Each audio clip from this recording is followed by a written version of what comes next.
Merħba lil dawk kollha li qed seguna jiena Lugalja u nilqakom għal Marka Paġna. Marka Paġna huwa serje ta' poddati li fihom ħankun qed niltaqgħu ma' numru ta' kittieba u nsur nafuhom aħjar permezz tal-kotba li jħobbu jaqraw. Marka Paġna huwa produzzjoni mtella minn Malta Today u l-Kunsill Nazzjonali tal-Ktieb. Illum għandna lil Noah Fabri li huwa artist, kittieb, mużiċist, insomma persuna b'ħafna talenti. Noah, kif inti? Alright, mhux ħażin. Jiena vera nħu għas li qed narak, għal min ma jafx Noah jien nafu t-tifel, jiġri l-università ma missieru. Niftakrek ukoll. Li naħseb diffiċli biex tinsini lili. Imma vera eċitat ukoll li ħajkun għad il-konverzazzjoni llum għax nitkellmu fuq ħafna affarijiet li tnej li ħanna naħseb naqblu fuqhom jew naraw bl-istess lenti. Allura vera kontent li għaxċettajt li tiġi Noah. Thank you, grazzi lilek, Luke. Għajdin naftit, għajdin naftit il-ktib li għazilt u għalfejn għaziltu. Mela, jina zilt li nitkellem fuq Marta Marta ta' Loren Vella li ħareġ fl-2022 f'April. U għaziltu għalix huwa nasib l-aktar ktib bil-Malti li ħalli li kemm emozzjonijiet ta' rabja, ta' ħlewa, u frustrani ħafna wkoll bħala ktib. U kollox ma kollox, u Loren inħobba u nirrispetta ħafna wkoll bħala kittiba, u x-xogħol li tagħmel dejjem infittxu. U dal-ktib b'mod partikolari għandu ħafna nozzu u fl-istess ħin jifrustrani. Jena, qabel xejn, aħjar ngħidu ftit fuq xinu Marta. Bażikament huwa Loren kienet spiegatuli bħala l-manifest feminist tagħha. U vera jsegwi jsegwi ammont ta' karattri tul is-snin ta' ġenerazzjonijiet differenti u juri kif il-post tal-mara fis-soċjetà nbidel u mbagħad fl-aħħar immur mill-mara aktar fuq il-ġeneru jisir aktar fluidu. U juża realizmu maġiku, juża stil ktub ħafna u weighty bl-Ingliż il-kelma li vera taqraw sewa x'hemm partit kważi qishom litanija. Jitkellem ħafna fuq ir-reliġjon u fuq ħafna temi oħra. Mhuwiex sempliċement romanz, jimur oltre minn hekk u jisir parti minnu jsiru essays u mbagħad isiru. U għandu sens ta' umorizmu partikolari ħafna, isma tal-aħħar u tad-daħħa ħafna. Jiena naqbel ma li għattajt, jiena fil-fatt meta kontet naqra l-ktib Marta Marta, naqbel ma li għattinti l-fatt li diskrivejtu pala litanija f'ċertu postijiet, vera ħassejt anka numru ta' sentenzi twal li jem f'ċertu biċċiet tal-ktib, vera naqbel ma dak li għattinti. Għanżasik xaġġa dwar l-emozjonijiet li semmejt, rabja, frustrazzjoni. Rabja għal-situazzjoni tal-karattri u għas-sistema. U r-rabja tinħass fil-romanz u marriċ infotti imma fl-axħar tisplodi. U dik l-esplosjoni hija katartika ħafna. Frustrazzjoni kemm bil-situazzjoni tal-karattri, manka ċertu affarijiet li huwa diffiċli ħafna, milux kontu tinkellem il-sieħbi li imbidlu il-termini tad-dibattitu u tad-disgors, speċjalment f'Malta, maħniex mdawrin b'ċertu kliem u diskorsi li jistgħu jgħinuna biex niftħu aktar. U ħafna drabi Marta naraħ jispiċċa juża ħafna l-istess diskorsi li ilhom jintużaw fuq il-femminizmu, juża l-metodu tal-punent li jikklassifika l-femminizmu f'ċertu mewġ, imma mbagħad imur oltre minnu bil-maġija, bl-esperimentazzjoni, ġifieri kien hemm dawk il-momenti fejn jien ħassejtni frustratu xtaqtu jiftaħ aktar u jara d-dinja b'mod differenti. Imbagħad momenti fejn kienet jagħmel dik il-ħaġa u vera laqatni. It-tnej ħassejthom fl-istess ħin. Interessanti li ktib kapaċi għal dawn l-emozzjonijiet. Lew speċjalment inti kif tkellimna ftit qabel ma kif wasalt, inti kif taqbattajt Marta li huwa ktib personali in a way għandek ċertu attachment leħ, jiġifieri. Jitratta affarijiet li jien nożżhom ħafna u jitrattom b'mod li iżomlok l-attenzjoni li ma tafx eżatt fejn ħatmur, il-narrazzjoni u il-ton tal-karattri jinbidel il-ħin kollu. Ġifieri hemm karattru partikolari li ħanaqra s-silta mill-perspettiva tagħha li kien hemm ħafna elementi li daqqewli milli qalet, imma xorta li hija wkoll aktar karattri li tħaddan opinjonijiet li għaliju ma problematiċi, ġifieri kelli bżonni tagħlem nara d-dinja mill-perspettiva tagħha wkoll. Bħal xiex. Meta tiġi għall-ixu tal-ġeneru u l-fluidità, imma għax dil karattru partikolari hija pjuttost riġida fuq il-xtot bħala femminizmu mhuwiex. Imma dik nistgħu nitlu fiha. Interessanti ħafna. Mela no, ħanajlek għalfejn ma naqrawx ma taqrax is-silta minn Marta.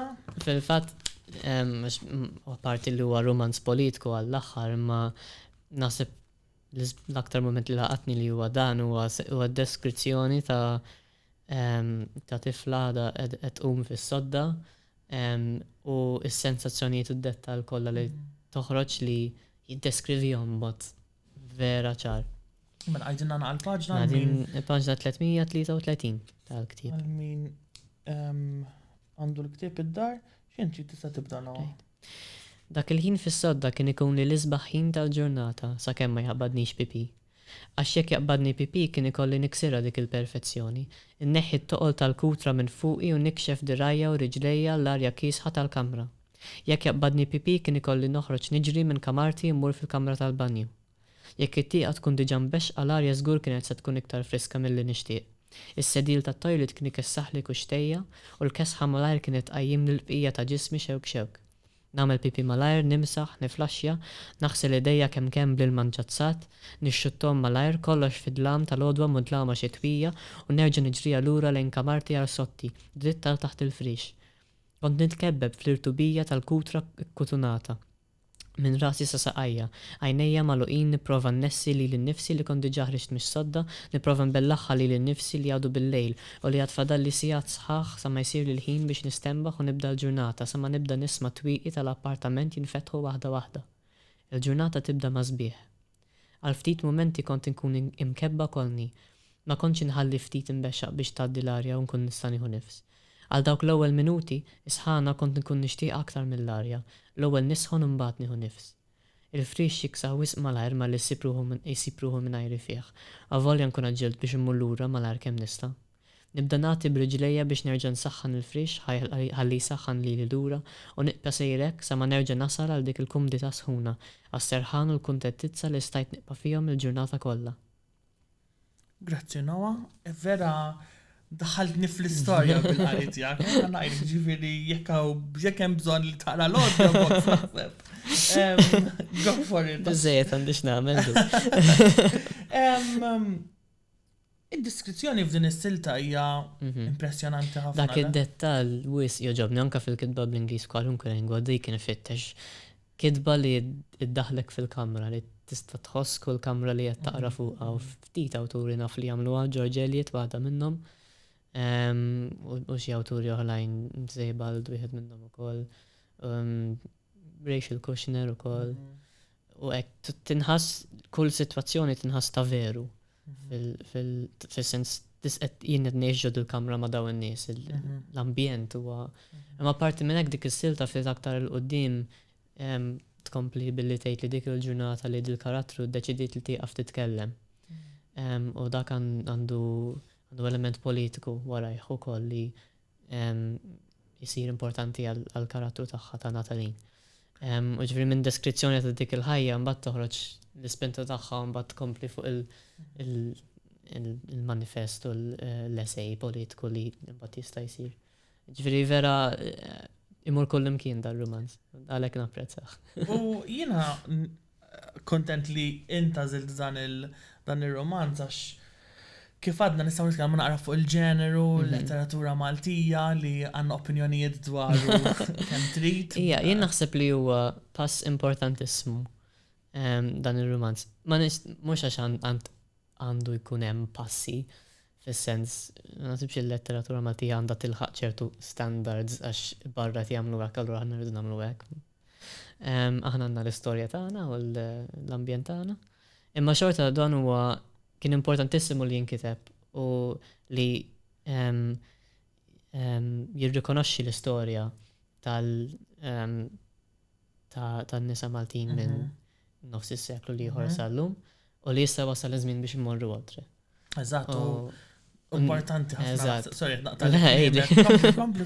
Le, u nikstru dawk il-binarji li jistgħu jinbnew u Lorenda ġat tipprova u imoltre minn hekk xorta l-ħsieb jista' jinbedel totalment u naħseb ġieli semmejt qisu ma' xi ħbieb li jien għadni ma nħoss li qatt ma nkiteb romanz queer bil-Malti fis-sens li nkitbu romanzi u stejjer fejn hemm karattri queer u nkitbu romanzi minn nies li huma queer li nħobbhom ħafna, imma romanz li huwa teoretikament, politikament queer, ġifieri li għandu l-intenzjoni li kompletament ikisser il-valuri li aħna nħadnu u trabbejna bihom, għaddu ma nkitibx naħseb. Jiena għadek kif bellaħtni. Vera fis-sens, qed inħossni mhux sorpriż imma affaxxinat dak li qed tgħid għax jiena inħoss ukoll li għalkemm rajt kotba bil-Malti fuq nies queer u miktubin minn nies queer ukoll kif qed tgħid inti għadna issu ma wasalniex f'ċertu diskors. Għadna wasalniex. Mhux għax kwistjoni li għandna naslu x'imkien, imma aktar għax ir-realtà qiegħda hemm u maħniex qed nirriflettuha. Eżatt. Jien eżempju mmur nimxi ħafna madwar il-Ħamrun, ngħix viċin, u mmur fil-kafetterija u hekk u l-ħajja li qed tiġri hemmhekk u ħafna partijiet oħra Ħamrun għax ngħix viċin imma għax għandi nannit minn hemm. Imma f'ħafna partijiet ta' Malta hemm ħafna tipit ta' ħajja li ħajintilfu kompletament jekk ma jinkitbux l-istejjer tagħhom. Għalhekk il-poter tal-istorja, tal-istejjer u tal-rakkonti. Għalhekk hija importanti tisma' ħafna li daw l-affarijiet jissemgħu u għax hemm ħajjiet queer ilhom jeżistu Malta minn żmien żemżemissimu. Eżatt.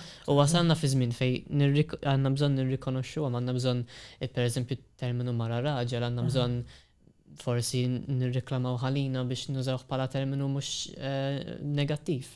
Għad hemm ħafna stigma minn terminu queer mhux hekk kien ukoll qabel u ġie rriklamat. Terminu pufta, mara raġel, daw l-affarijiet, sinjorina, daw l-affarijiet, ilhom jeżistu ħafna u wasal iż-żmien li jintużaw b'mod pożittiv. Eżatt. Fiċ-ċiliki sejfet jintużaw imma wasal iż-żmien li nibdew nimbuttaw naħseb. Jiena naqbel miegħek perfettament, jiena tħallini bla kliem. Le, ma vera nħu gost nisimgħek u qed titkellem b'ċertu pożittività li vera tnammirak għax dan huwa diskors li għandu bżonn jingħad. Mhux diskors li u mhux jingħad in a closed circle li għandu bżonn li nies li jaħdmu fuq il-lingwa, nies li jiktbu l-kodba, nies li jgħidu l-istejjer għandhom bżonn jikkonsidraw dawn l-aspetti tal-ħajja. Eżatt li tirrikonoxxi li qed jeżistu u li ilhom jeżistu qed ikomplu jeżistu. U fil-kidba għandna mod għax peress li maħniex qegħdin fi stat fejn l-affarijiet mhumiex istituzzjonalizzati daqshekk għadhom avolja qed nimxu dik tbeżżani. Għax ma jien kull tip ta' istituzzjoni tbeżżani, imma qegħdin fi stat fejn nistgħu nilagħbu. U l-kidba, speċjalment il-letteratura, toffrilna kanvas kbir li nistgħu nilagħbu bih, speċjalment meta tiġi għal-lingwa, meta tiġi biex nitkellmu fuq il-fluidità tal-ġeneru għax qegħdin imwaħlin f'dal lingwa fej kollox jiet bleżat, riġidu, mejda mara u siġġu raġel, imma nistaw nilabu bija biex nesprimu identitajiet li li ma jorbtux mal-binarju, il-terminu non-binary, eżempju dejjani daqxej għax ġej mill-Inglis u ħafna affarijiet oħra. Imma jien xorta nużaħ bl-Inglis, imma bil-Malti nixtieq li jkun hemm xi ħaġa oħra u ma nixtieqx li nimponija jien. Nixtieq li toħroġ weħda li nħarsu l-istorja u nilabu xejn huwa tajjeb u ħażin. Uża l-pronomi u ħawwat kif trid għalija. Ilab, dik il-fatt li tieħu żball jew li il-klim li tgħid jur ma jekk jiżolqu kontra r-realtà, għalija juri li dik l-istraġi u l-geġbiġija li tkun queer u dik vera nosa. U l-kliem super importanti li biex joħorġuha, il-kitba, il-romanz. Ma u koll naħseb no, jena, per eżempju, jena nsibba għanuża l-eżempju tal-pronomi għax semmejtu inti. Mux kullħat l-istess. Għaw min għandu, għaw min jidentifika bċertu mod u jiprefer li jużaw ċertu pronomi. U dik nirrispettax, fil-sens anke jien dejjem ngħaddi minn fażijiet differenti, ma l-ħaġi li fl-aħħar mill-aħħar fejn tista' taffordi aħna din Malta fejn għandna dat ċertu sigurtà u ċertu liġijiet li jipproteġuna. So ħanitkellem għal kuntest ta' Malta barra kwistjoni oħra. Qegħdin fi stadju fejn nistgħu nesperimentaw u nlabu u ma nistgħux naqbdu u kategorikament ngħidu nies non-binary irridu nirreferru għalhom bil-tielet persuna plurali. Apart li grammatikament fil-Malti ma tantx tagħmel sens. L-Ingliż kienet tagħmel sens għax diġà kienet tintuża qabel ma kienbu d-dizzjonarji. Bil-Malti dik hija translation mill-Ingliż. U ma nix għalfejn qogħdu fuq il-modell Ingliż lanqas. Il-modell Franċiż, il-modell mhux hekk imma dik ikollha l-kolonjaliżmu ġej mill-Ingliż għadu jaffettwana dejjem jibqa' l-istess ħaġa. Imma għandna l-opportunità li nħarsu li modelli oħra li nesperimentaw bl-istorja tagħna. Nistgħu. Jiena naqbel perfettament miegħek. Fil-fatt nobot meta jisiru ċertu passi fil-lingwa fejn noqogħdu nimmodellaw kollox fuq l-Ingliż għax l-Ingliż mhux l-unika lingwa. Nħarsu lej il-lingwa ħajjar, nħarsu lej x'qed jgħidu n-nies u fl-aħħar mill-aħħar dik tiddetta mhux l-istituzzjoni. Diki wkoll li naħseb mhux qed isir biżejjed riċerka ma' gruppi ta' nies diversi ġifieri beyond il-komunità queer u beyond komunitajiet tan-nisa pereżempju mhux qed isir biżejjed riċerka biex naraw il-lingwaġġ li qed jużaw u l-lingwa li qed jużaw. U dik mhix ħaġa ta' intervisti int xtuża, titmur fil-ambjent tagħhom u tismagħhom. Kif tagħmel inti imma jien studajt l-antropoloġija, so dik il-mentalità u s-sistema tinfluwenza. Eżatt. Le, anke mill-qasam lingwistiku, jiġifieri jiena hekk tittamel u that's the best way to get data. No, nixtieq ngħaddi nitkellem ftit fuq inti bħala artist, jiena niddiskrivejtek bħala kittieb, bħala mużiċist, bħala artist viżiv, kif eżin dawn il-labels kollha. L-aktar li noss il-kitba dejjem. Dik kienet l-ewwel ħaġa li dejjem irbat qalbi madwara u dejjem kont nirrakont l-istejjer niktab l-istejjer. U l-mezzi l-oħra mod ieħor kif noħroġu mhux jinteressani kollox sfortunatament. Mużika, lirika ngħid l-istejjer, l-arti viżiva nuża kważi bħala terapija sirt fuq l-identità tiegħi u fuq il-queerness u fuq l-affarijiet li rridu nitkellmu, l-affarijiet li nitkellmu llum ħafna mill-ħsieb ġew minn serje ta' performances li kont għamilt. Niftakar kont għamilt xi performance. Dik ta' spaċi kreattiv meta kont ħidt libsa u qatt nitkellem fuq il-pronomi speċifikament. Għamilt oħra fej ħawwart insalata u tkellimt fuq l-ikel u l-ġeneru kif affettwani. U ġifieri dik dak il-lat. U mbagħad kitba, mużika, dawk l-aktar. U teatru nikseb għalih ma dak nara estensjoni tal-kitba li. Qed taħdem fuq xi ħaġa bħalissa? Qed naħdem fuq kitba itwal mill-kitbiet li diġà pubblikajt għadha fi stadju pjuttost bikri u eventwalment forsi fuq dram ukoll imma issa naraw. Fuq dram? Iva. Issa naraw. Jiena l-unika kitba li rajt actually naħseb kont riċt fakkarni x'isem kont riċt. Il-dar imħawra dak Le, kont riċt xi ħaġa li għandha x'taqsam mal-mużika. L-album, l-album, eżatt. U kont rajt il-lirika. U hawnhekk f'Xintillas għandek The Wedding Dress li hija storja totalment l-użu ta' dialogu f'din l-istorja huwa affaxxinanti. Min jaf li jena vera nħobb ħafna dialogu fil-istejjer u dialogu li tuża hawnhekk huwa vera Malti-Ingliż tan-nies. Vera you captured it really well. Jindem sibt li hemm dista kbir fil-letteratura in ġenerali, Malta speċjalment bejn kif jitkellmu n-nies u kif tinkiteb id-dialogu.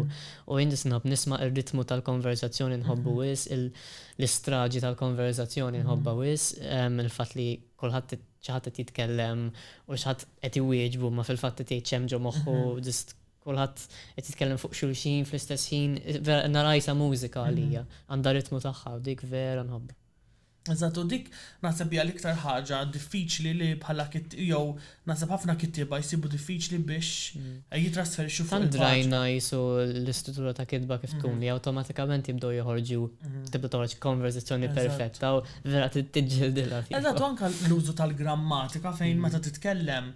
Eżatt, jew pronunċjaġġi li tagħmel ħafna żbalji, jiġifieri huwa mod normali li. U anke dik affaxxinani il-fatt irridu nipperfezzjonaw kollox dik nara queer eżempju bħala meta ngħid Roman Square li juża metodi queer eżempju biex jgħid l-istorja tiegħu. Dik taffaxxinani li ma nitkellmu jekk tismana, anke issa probabbli qed nitkellmu b'mod diżastruż imma niftehmu qegħdin nispera. Nittama. Ġifieri dik il-bellezza tal-konverzazzjoni u tar-ritmu tagħha l-mużika.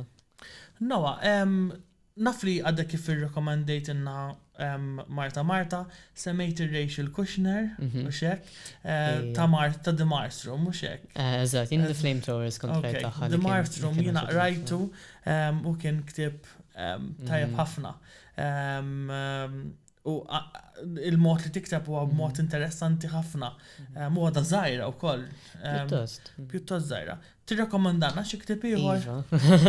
Da sajf rajt żewġ kotba li bidlu li ħajti, speċta. Wieħed jismu Emergency ta' Daisy Hildyard, li huwa romanz u mhux romanz, naqxej qisu bħal Marta, li jitkellem fuq il-upbringing rurali tal-karattru prinċipali, trobbija tagħha, u jieħu dettall mill-nemel li tara fit-triq sa' supply chains tal-kapitalizmu globali, jara kif kollox huwa maqut f'dis sistema li ngħixu fiha u għandu atmosfera unika. Bellezza ħafna vera oġobni. U liħor jismu Open Water ta' Caleb Azuma Nelson. Kemmu tajjeb. Ħafna. Rajtu fi żmien perfetta lija wkoll emozjonalment u laqatni ħafna. Kemmu tajjeb. Sorry, imma il-kull mela jiena issaqsun ħafna nies x'tirrakkomanda. U dejjem ngħidulhom Open Water. Inħobbu again l-emozzjonijiet li joħorġu. One jitkellem fuq relazzjoni straight imma raġel huwa raġel all right. Tipo dik diġà. Two jien għamilt l-Erasmus Londra u sfortunatament inħobba ħafna bħala belt. Ma ħafna memorji marbuta magħha so l-ambjent fejn huwa ambjentat ukoll isemmi fejn posti fejn kont immur u affarijiet li kont nagħmel.